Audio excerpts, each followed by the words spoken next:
அவங்க வன்மத்தோட சுற்றுறாங்க. சரி, நீ எப்படி வயாகரா மாத்திரையோடையா சுற்றிட்டு இருக்க? சாரிப்பா, சாரி, நீ சுத்தினாலும் சுற்றுவ. வணக்கம் நண்பர்களே, இந்த வீடியோவில் எதை பற்றி பார்க்க போகிறோம்னா, சமீபத்தில் டிவிகே தலைவர் விஜய் வந்து காஞ்சிபுரத்தில் எல்லாரும் எங்களை தற்குறின்னு சொல்கிறாங்கன்னு ஒரே அழுக புலம்பல். அதை பற்றி தான் லைட்டாக அலச போகிறோம். வீடியோக்குள்ள போலாமா? சொல்றவன் சொந்த வாழ்க்கைய பத்தி எல்லாம் கிளறி பார்க்காதே. அவன் சொல்றதுல அறிவுக்கு பொருத்தமா இருந்தா நடங்க, இல்லன்னா போங்கடா.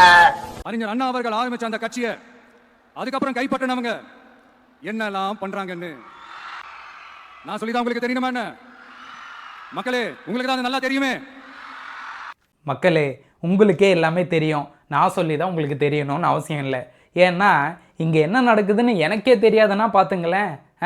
மக்கள் பிரச்சனைகளை எடுத்து பேசணும், ஆட்சியாளர்கள் பண்ணுற குறைகளை சுட்டி காட்டணும்.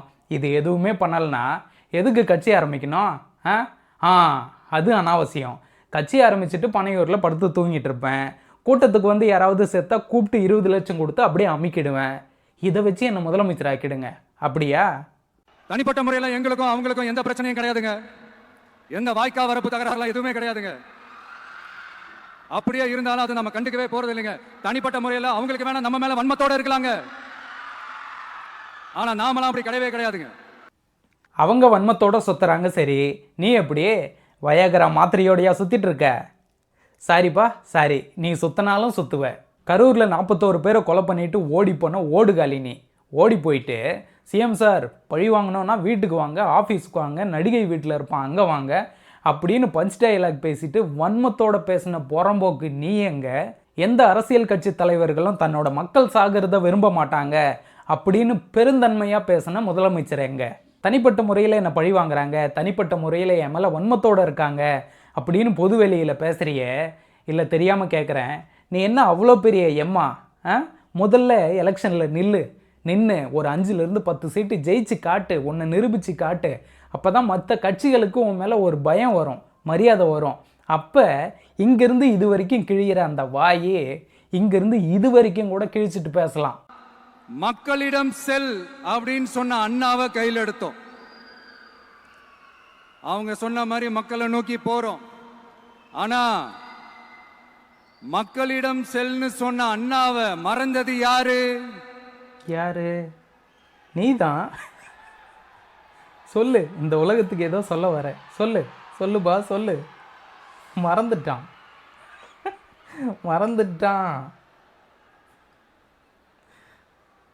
அண்ணாவை மறந்தது யாரா வேணா இருக்கலாம். ஆனால் எழுதி எடுத்துகிட்டு வந்ததை நீ எப்படி குமார் மறந்த? அண்ணாவை கையில் எடுத்தோம், அண்ணா சொன்ன மாதிரி போனோம், ஆனால் அண்ணாவை மறந்தது யார்? என்னடா டைலாக் இது? யாரா எழுதி கொடுக்கறது? எழுதி கொடுத்த பேப்பரை ஒரு தடவை ரிஹர்சல் பார்த்துட்டு வர மாட்டியாடா? இவர் எப்படி காலேஜில் டிஸ்கண்டினியூ பண்ணாரோ அதே மாதிரி அண்ணாவோட டாப்பிக்கே பேசிகிட்டு இருக்கும் போதே டிஸ்கண்டினியூ பண்ணிட்டான். இப்படி சம்மந்தம் இல்லாமல் பேச வேண்டியது, ஆனால் எல்லாத்துக்கும் திமுகவை சுரண்ட வேண்டியது. இப்படி பண்ணால் ஊரில் இருக்கிற எல்லாரும் உன்னை எல்கே ஃபயராக தாண்டா பார்ப்பான். கொள்கையா? அதுனப்பா கிலோ என்ன விலை என்னன்னு கேட்குற அளவுக்கு அப்படி ஒரு கட்சியை ஒன்று நடத்திக்கிட்டு அந்த கட்சியினுடைய தலைவர் தமிழ்நாட்டு முதல்வர் சொல்றாரு, நமக்கு கொள்கை இல்லையா? எப்படி நமக்கு கொள்கை இல்லையா? பிறப்புக்கும் எல்லா உயிருக்கும்னு ஒரு அடிப்படை கோட்பாட்டை நம்ம கட்சியினுடைய ஒரு முக்கிய கோட்பாட்டை அறிவிச்ச நமக்கு கொள்கை இல்லையா? இந்த நாட்டில் தீவிரவாதிகளுக்கு கூட கொள்கை இருக்குது. ஆனால் அதை யார் ஃபாலோ பண்ணுறாங்கன்றது தான் மேட்ரு. வெறும் பேப்பரில் கொள்கைன்னு எழுதி வச்சா மட்டும் போதாது. தலைவன் முதற்கொண்டு தொண்டர்கள் வரை அதன்படி நடக்கணும், நடைமுறைப்படுத்தணும், அதை மக்கள்கிட்ட கொண்டு போய் சேர்க்கணும், அதை ஃபாலோ பண்ணணும். உன் கட்சியில் கொள்கை கொள்கையோடு பேசியிருக்கான்னு சொல்லிட்டு ஏதாவது ஒரு மேடை பேச்சு எடுத்து காட்டு பார்ப்போம். இருக்காது. ஒருத்தனும் அது மாதிரி கிடையாது. அவ்வளோ ஏன், உன் கட்சியில் இருக்கிற ஒருத்தனை கூப்பிட்டு கொள்கைன்னா என்னன்னு கேட்டுப்பாரு, கொங்கைகளான்னு கேட்பானுங்க. அவனுங்களை சொல்லி குத்தம் இல்லை. கட்சி தலைவன், அதாவது நீ, உனக்கே கொள்கைனா என்னன்னு தெரியாது. கட்சி ஆரம்பிச்சதுலேருந்து இது வரைக்கும் நீ எத்தனை மேடையில் ஏறி பேசியிருப்ப? ஏதாவது ஒரு மேடையில் கொள்கை பிடிப்போடு பேசியிருக்கேன்னு எடுத்து காட்ட முடியுமா? கிடையாது. பூரா பாட்டு, பஞ்ச் டைலாக், சினிமாத்தனம், சினிமா மேனரிசம்னு கத்தி புடுக்க இருந்த நாய் மாதிரி கத்திட்டு இருப்ப. இதுக்கு பேர் கொள்கை பேச்சோ கொள்கை கூட்டமோ கிடையாது, குரங்கு கூட்டம்னு வேணா சொல்லலாம். அதனால பாப்பா, பவள விழா பாப்பா, நீ பாசாங்க காட்டாத பாப்பா, நீ நல்லவர்கள் போல் நடிப்பதை பார்த்து நாடே. அறிவு திருவிழா நடத்தினா எரியுது, முப்பெரும் விழா நடத்தினா எரியுது, பவள விழா நடத்தினா எரியுது, கல்வியில் சிறந்த தமிழ்நாடுன்னு விழா எடுத்தா எரியுது. அப்போ என்ன மாதிரியான விழா எடுத்தால் தானே இவனுங்களுக்கு பிடிக்கும் அப்படின்னு கேட்டு பாருங்களேன். பீஸ்ட்டு, வாரிசு, லியோ, கோட்டு இது மாதிரி ஓடாத குப்பை படத்துக்கு 3வது நாள் 300 கோடின்னு வடை சுட்டு 5வது நாள் மிக பிரம்மாண்டமான வெற்றின்னு கேக்கு வெட்டி கொண்டாடினா சும்மா ஜில்லுன்னு இருக்கும். இந்த மாதிரி எச்சைங்களுக்கு அறிவு சம்பந்தமாக, வரலாற்று சம்பந்தமாக, மக்கள் முன்னேற்றம் சம்பந்தமாக ஏதாவது விழா எடுத்தால் எரியத்தான் செய்யும். எரியட்டும். மக்களோட பிரச்சனைகளை எடுத்து பேசுறதுனால ஆட்சியில் இருக்கிறவங்களுக்கு நம்ம மேல ஒரு ஆத்திரம் வரத்தானே செய்யும். அதனால தான் நீங்க பாத்தீங்கன்னா சட்டசபையில் ஆரம்பிச்சு ஒரு சாதாரண நிகழ்ச்சி வரைக்கும் எல்லா மேடையிலும் மேடைக்கு மேடை டிவிக்கே தான். டிவிக்கே அவதூறு, அவதூறு டிவிக்கே, டிவிக்கே அவதூறு, அவதூறு டிவிக்கே. டிவிக்கேனா அவதூறு, அவதூறுனா டிவிக்கே. எக்ஸாக்ட்லி. அட்லீஸ்ட் ஒத்துக்குனாரு. கடந்த 6 மாதத்தில் அவதூறு பரப்புனதுக்காக கைதானவங்க லிஸ்ட்டு எடுத்து பார்த்தீங்கன்னு வைங்க, அதில் 99% டிவிக்கே காரணம் தான் இருப்பான். ஏன்னா அவன் தானே போய் செய்தியாக பரப்புகிறான். எக்ஸாம்பிள் கரூர் சம்பவம் நடந்த 20வது நிமிஷமே அவதூறு பரப்ப ஆரம்பிச்சிட்டாங்க. ஒரு 200 பேர் உள்ளே பூந்து எல்லாரையும் அடித்து கொலை பண்ணாங்க. ஒரு 300 பேர் கத்தியோடு உள்ளே இறங்கி எல்லாரையும் குத்தி கிழித்து கொலை பண்ணாங்க. எல்லார் கழுத்தையும் நெரிச்சு காலால் மிதித்து கொலை பண்ணாங்க. மூஞ்சில் ஸ்ப்ரே அடித்து கொலை பண்ணாங்க. ஆம்புலன்ஸை உள்ளே விட்டு ஏதோ மருந்து தெளித்து கொலை பண்ணாங்க. ஆம்புலன்ஸிலேருந்து ஹாஸ்பிட்டலுக்கு கூப்பிட்டு போகும்போது கழுத்தை நெரிச்சு கொலை பண்ணாங்க. அது மட்டும் இல்லாமல் டாக்டர்கிட்ட சொல்லி ஆக்சிஜன் கம்மியாக கொடுக்க சொல்லி கொலை பண்ணாங்க. அப்புறம் செத்து போன பாடி எல்லாமே கூட்டத்துக்கு வந்து செத்தவங்க கிடையாது, மார்ச்சரியிலேருந்து எடுத்துன்னு வந்த பாடி அப்படின்னு பல அவதூறுகளை பரப்புனாங்க. யாரு தாண்டா இவ்வளோ கேவலமாக அவதூறு பரப்பிட்டு இருக்கானுங்கன்னு செக் பண்ணி பார்த்தா இவனுங்க எல்லாருமே அன்அஃபிஷியலாக டிவிகே கட்சிக்காரன் கிடையாது. அஃபிஷியலாக டிவிகே ஐடி விங்கில் இருக்கிற டிவிகே கட்சிக்காரனுங்க. இவனுங்க எல்லாரையும் அப்பாயின்மெண்ட் பண்ணது விஜய் தான். இதுதான் கேவலத்தோட உச்சம். 41 கொலை பண்ணிட்டு ஓடி போன ஓடுகலினி ஓடி போயிட்டு அரசுக்கு எதிராக ஐடி விங்கை வச்சு அவதூறு பரப்பிட்டு சுற்றிட்டு இருக்க. இப்படி பண்ணிட்டு இருந்தா ஊர் உலகமே உன்னை பற்றி தான் பேசும். பெருமையாக பேசாது, கேவலமாக பேசும். இதை நினச்சி நீ பெருமைப்படக்கூடாது, அசிங்கப்படணும். கொள்கை எதிரி யாரு, அரசியல் எதிரி யாருன்னு திட்டவட்டமா சொல்லிட்டு அது வெளியே சொல்லிட்டு களத்துக்கு வந்திருக்கிறோம். அதுல எந்த விதமான குழப்பமோ எந்த விதமான ஊசலாட்டமோ எதுவுமே இருக்க போறதில்ல. கொள்கை எதிரி பிஜேபி. இது வரைக்கும் திமுகவை எந்த அளவுக்கு விமர்சனம் பண்ணுறியோ, திமுகவை எந்த அளவுக்கு எதிர்க்கிறியோ அந்த அளவுக்கு பிஜேபி எதிர்த்திருப்பியா? கிடையாது. சமீபத்தில் டெல்லியில் ஒரு பாம்பு பிளாஸ்ட் நடந்துச்சு. 4 லைன் இங்கிலீஷில் ஒரு அறிக்கை விட்டு முடிச்சிட்டேன். இதுவே திமுகவாக இருந்தால் 40 பக்கத்துக்கு அறிக்கை வந்திருக்கும். இன்னொரு பக்கம் கோவை மெட்ரோவை நிராகரித்தாங்க. ஏதாவது பேசுனியா? கிடையாது. அதே மாதிரி நெல் கொள்முதல் வழக்கத்துக்கும் மாறா போன கவர்மெண்ட்டை விட இந்த கவர்மெண்ட்டு அதிகமான நெல் கொள்முதல் பண்ணியிருக்கு. இருந்தாலும் திமுகவை எதிர்த்து சுமார் 40 பக்கத்துக்கு அறிக்கை விட்டதானே. ஆனால் இந்த பக்கம் ஈரப்பதம் அதிகமான நெல்லை கொள்முதல் பண்ண முடியாதுன்னு பிஜேபி சொல்லுச்சு. என்ன பண்ண? ஒரே ஒரு பக்கத்துக்காவது அறிக்கை விட்டியா? கிடையாது. அடுத்து தமிழ்நாட்டில் எஸ்ஐஆர் எடுத்துகிட்டு வர்றது யார்? தேர்தல் ஆணையமும் பிஜேபியும். அதை பற்றி ஒரு 10 நிமிஷம் நீ பேசுகிற.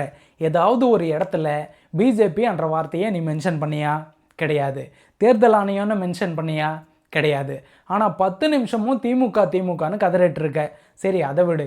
இன்றைக்கி காஞ்சிபுரத்தில் இவ்வளோ நேரம் கதறிட்டு இருக்க. எங்களுக்கா கொள்கை இல்லை அப்படி இப்படின்னு தம்னு கத்திட்டு இருக்க.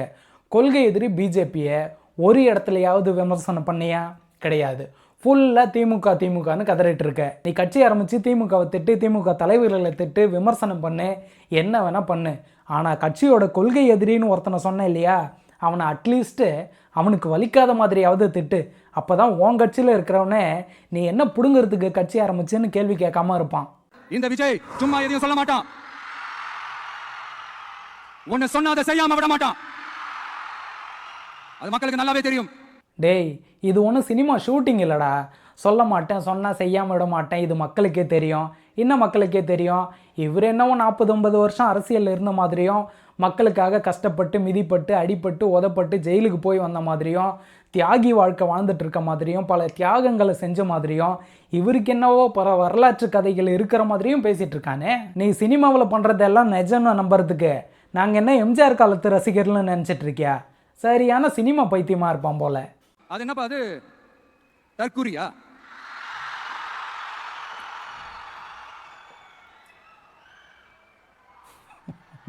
இங்கேயும் மறந்துட்டான். தற்குறி. இந்த வார்த்தையால் தற்குறி விஜய் ரொம்பவே பாதிக்கப்பட்டிருக்காருன்னு தெரியுது.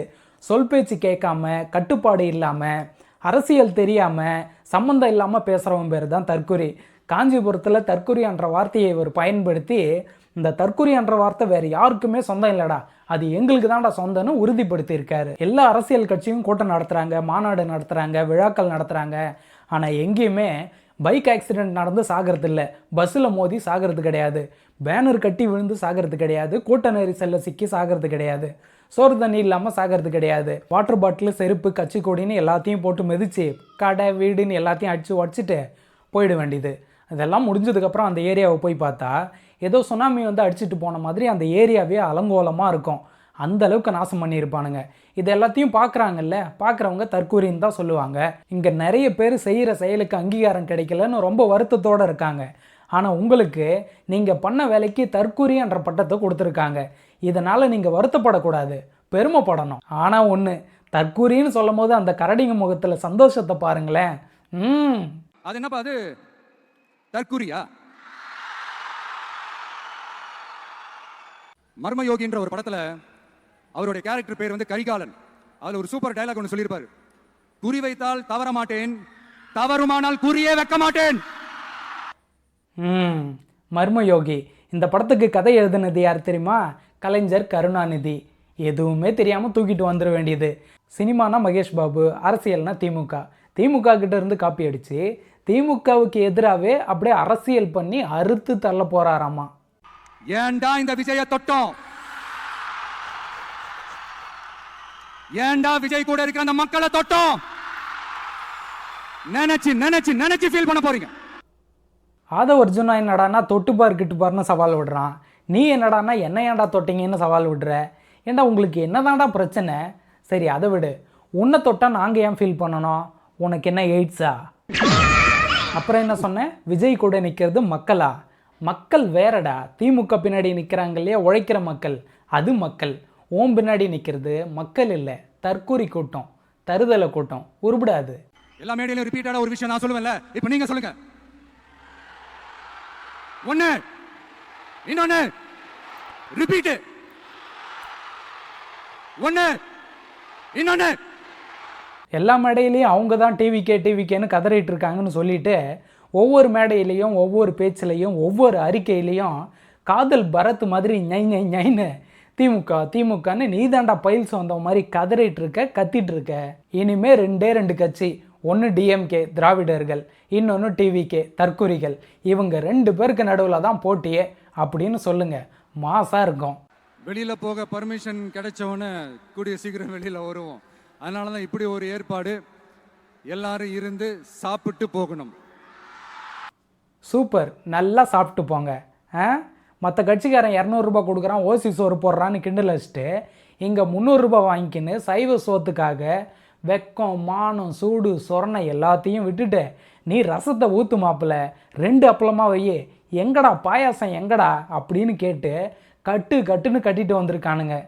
வெக்கமே இருக்காது போல். காஞ்சிபுரத்தில் இவர் பேசினதுலேருந்து ஒரு விஷயம் ரொம்ப தெளிவாக தெரியுது. தமிழக வெற்றி கழகம் என்ற பேரை தற்குறி வெத்து கழகம் அப்படின்னு மாற்றினீங்கன்னா 10 பொருத்தமும் பச்சைக்குன்னு பக்காவாக பொருந்தும். நீ என்னதான் உன் மனசில் நான் அடுத்த எம்ஜிஆர்னு நினச்சிட்டு திமுகவை எதிர்த்தாலும் திமுகவை பொறுத்த வரைக்கும் நீ இன்னொரு சீமான், அவ்வளோதான்.